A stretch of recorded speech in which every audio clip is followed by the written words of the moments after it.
Okay mga katits, full version po ito sa Hugis Pagong. Isang malaking bato na Hugis Pagong. Kinunan ng katits natin ng malapitan para makita yung karagdagang mga details, mga detalye sa bato na to. At bago po natin talakayin kung ano yung mga details na makikita natin, mayroon po akong i-share sa inyo mga katits. No? Katulad nitong mga guhit or mga bitak ng bato, kadalasan kasi lalong-lalo na sa mga nagdidikod na hindi dumaan sa tamang proseso or tamang yung mayroong nagtuturo, kumbaga mayroong mentor.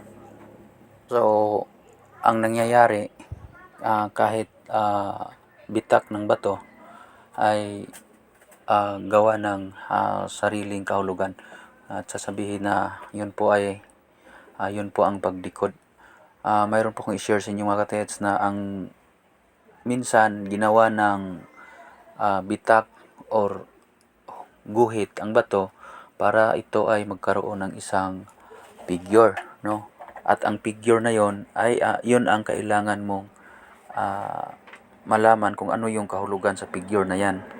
Kasi ang tama mga katets, kapag sinasabi nating likod ay alam natin ang katumbas na kahulugan sa markings na nakikita natin. Hindi po yung sarili-sariling atin po yung ibigay natin na kahulugan. Kasi kapag ganyan, ang mangyayari dyan ay fiction po yan. Katulad dito sa marker na nakita ni katets, isang bato na malaki na Hugis Pagong. At kapag mayroong markings na makikita sa katawan nito, yun po ang kailangang bigyan ng tamang likod. So, tamang kahulugan sa markings, kung baga katumbas. Okay? So, hindi po yung sarili-sariling atin na kahulugan. Dahil kapag ganyan ay nagiging fiction po yan. Exist in mind but not in reality.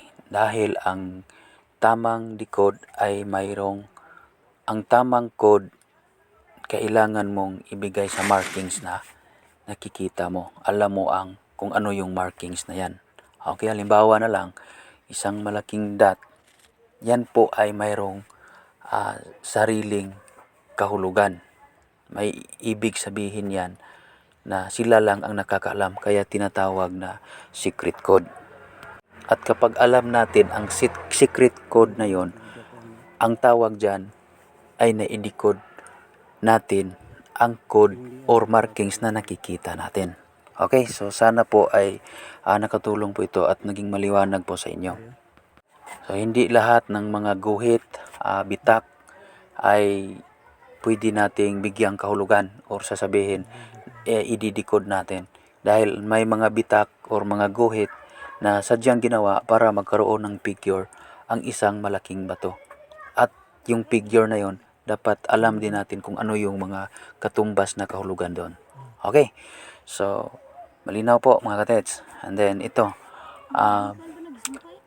binibidyohan ni katets ng malapit, no, para makita natin kung ano yung mga karagdagang details. At dahil mga katets, wala po akong nakitang malinaw na markings na nakasaad dito sa malaking bato na to, bukod doon sa kaniyang figura, ang mga posible na kahulugan, kung gusto ninyong malaman yung binigay natin na mga kasagutan doon sa naging problema ng ating katets, ay nandoon po sa unang video, no, sa unang video. So ang title sa video na yon is Big Turtle Marker. So hanapin nyo lang po, doon na po yung binigay na po natin doon ang kung ano yung posible, kung nasaan yung deposito. Okay? At ang karagdagan nating nakikita mga katets ay yung mukhang may buntot itong bato, no? So idagdag natin na posible na yung buntot na yan ay maaari din na isa sa nagbigay ng direction. Yun po katets.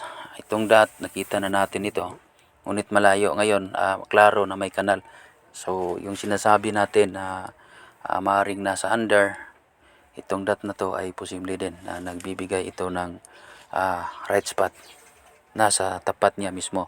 At katets, kapag yung mismong dot na yan ay medyo halo, pagdikdik mo ay sa tingin mo medyo halo yung kung pakikinggan mo yung tunog, pwede mo yang basagin. Baka nandyan ang tinatawag na sucker deposit. Ano? So, sige. Yun lang mga kateds, no? And maraming salamat. Bye-bye and God bless.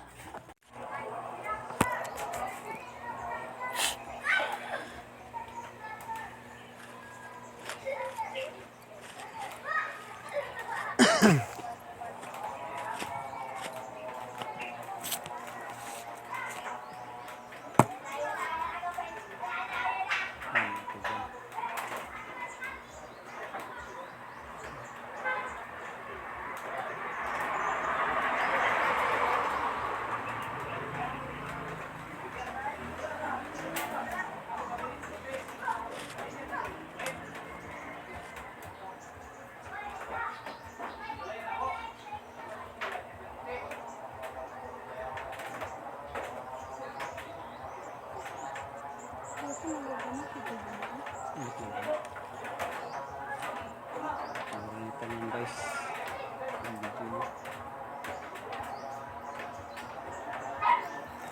Ang video niya.